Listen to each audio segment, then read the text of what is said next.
Bonjour et bienvenue dans Geekement Correct, je suis heureux de vous retrouver avec Thomas dans la seule émission qui s'adresse Non, aux non, non. Qu'est-ce qui se passe? Elle est où? Elle est où?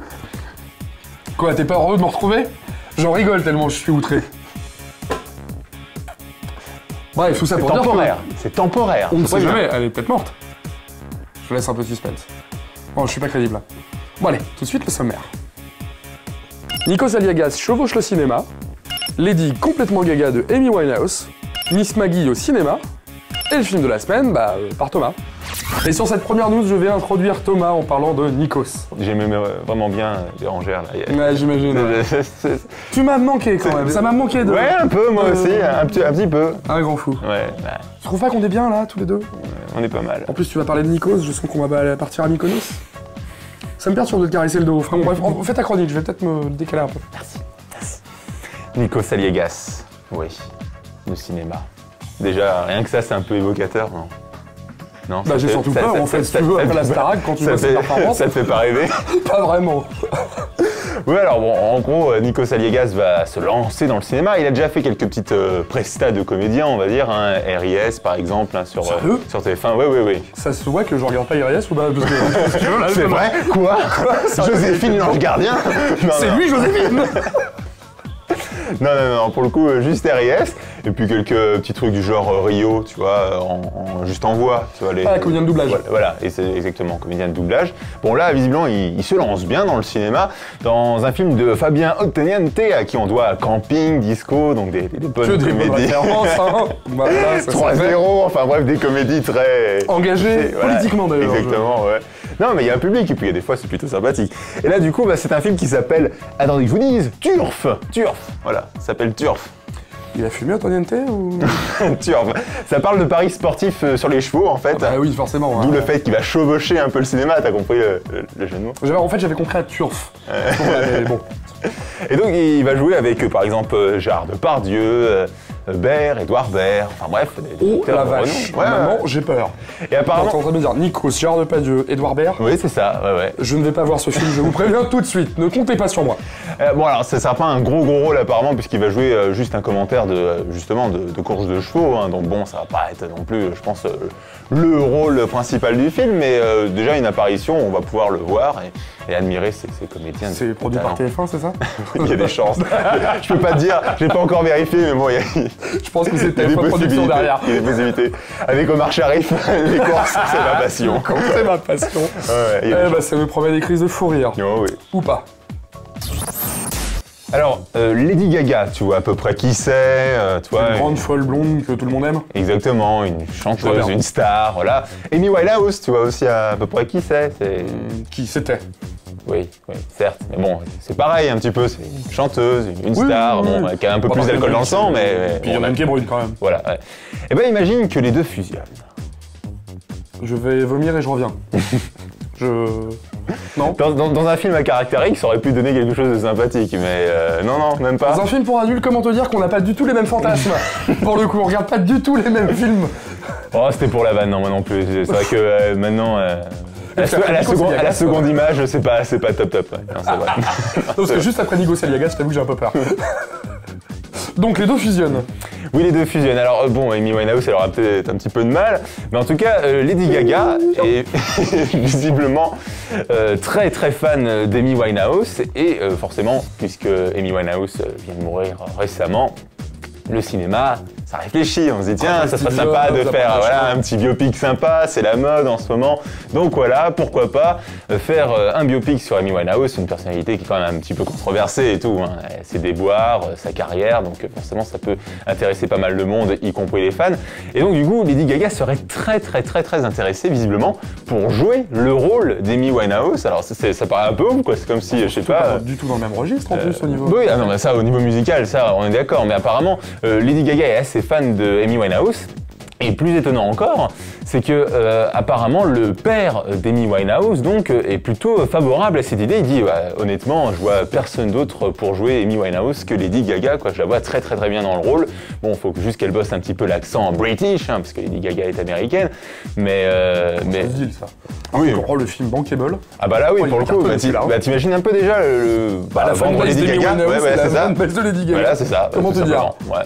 Donc ça peut être, mais c'est vrai que c'est un petit peu étonnant quoi de se dire qu'une autre star va jouer une autre star. Enfin, tu vois ce que je veux dire? C'est un petit peu si, je sais pas, Britney Spears jouait Madonna quoi. Enfin, tu sais, c'est un peu dans ce style-là quoi. Donc on fait des bisous quand même toutes les deux, Britney Spears et Madonna. Oui. Il y a donc, quelques années. Hein. Oui, c'est vrai. Ouais. Elles ont Me Against, elles avaient même fait un single ensemble. Me Against the Music. The Music, pardon.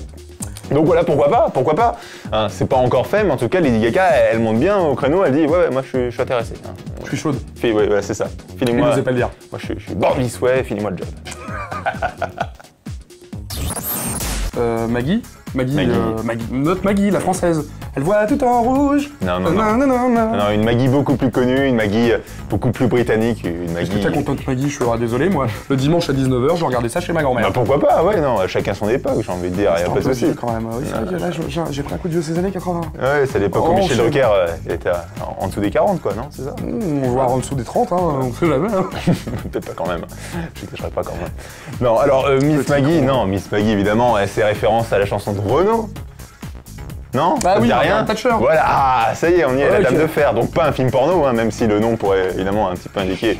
Mais non. La Dame de Fer, ça peut être un très beau sextoy. Oui, ça peut être très intéressant. Non, pour le coup, non, c'est un film politique, un film sérieux, un biopic, encore une fois, parce que c'est vrai qu'on en manquait, on parlait Lady Gaga tout à l'heure avec Amy Winehouse, bah non.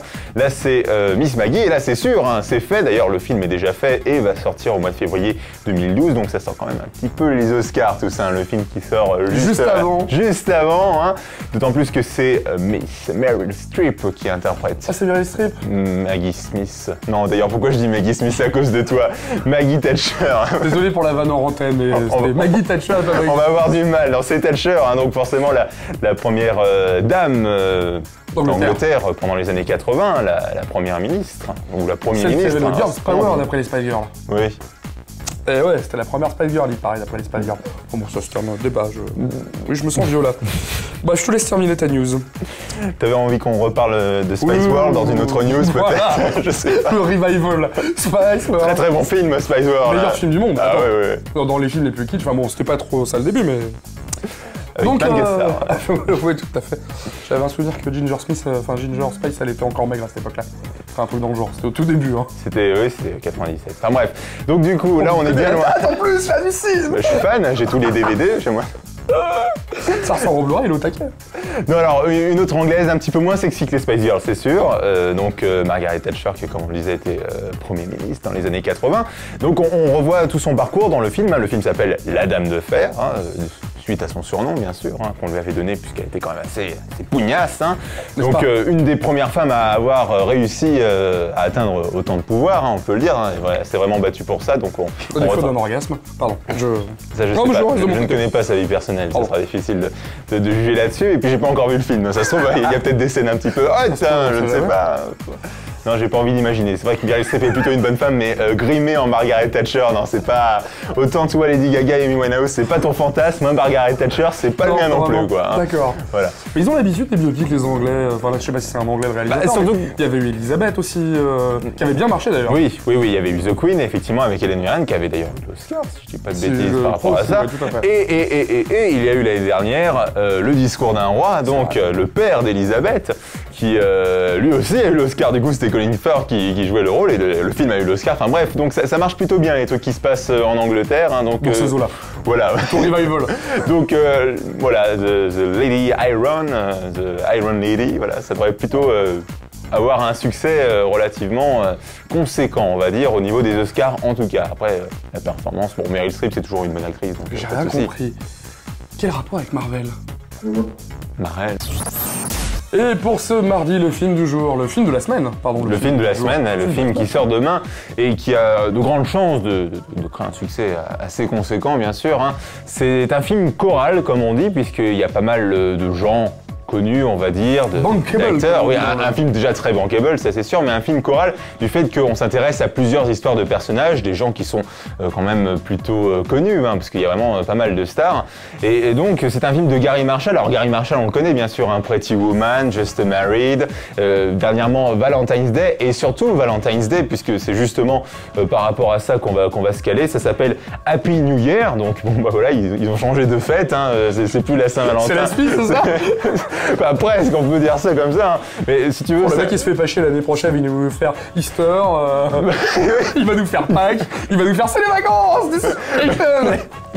Non, et puis si tu veux, s'il nous fait tous les jours de l'année, c'est vrai qu'il y a 365 films en préparation, 366 s'ils en fait un bisexuel, le 29 février, ça peut être très sympathique. Non mais pourquoi pas? Dans tous les cas, à chaque fois c'est des films... Dépêche, hein, le 21 décembre, c'est donc quand même dans pas très longtemps. Hein. Oui, c'est vrai qu'après il y a la fin du monde, donc ouais, il est assez short, il faudra qu'il tourne assez rapidement.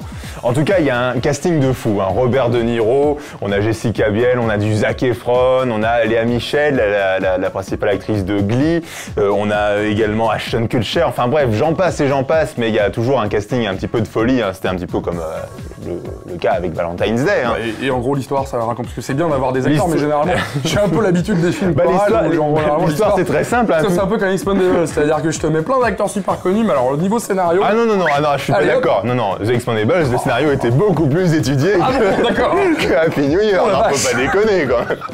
Happy New Year, c'est très simple, ouais, on va parler des histoires des gens d'Happy New Year qui vont se recroiser, qui vont se recouper et tout. C'est si simple que ça, hein, si tu veux. Alors, enfin, simple, non, c'est pas forcément toujours facile à faire, hein, justement, à croiser les histoires entre les personnages.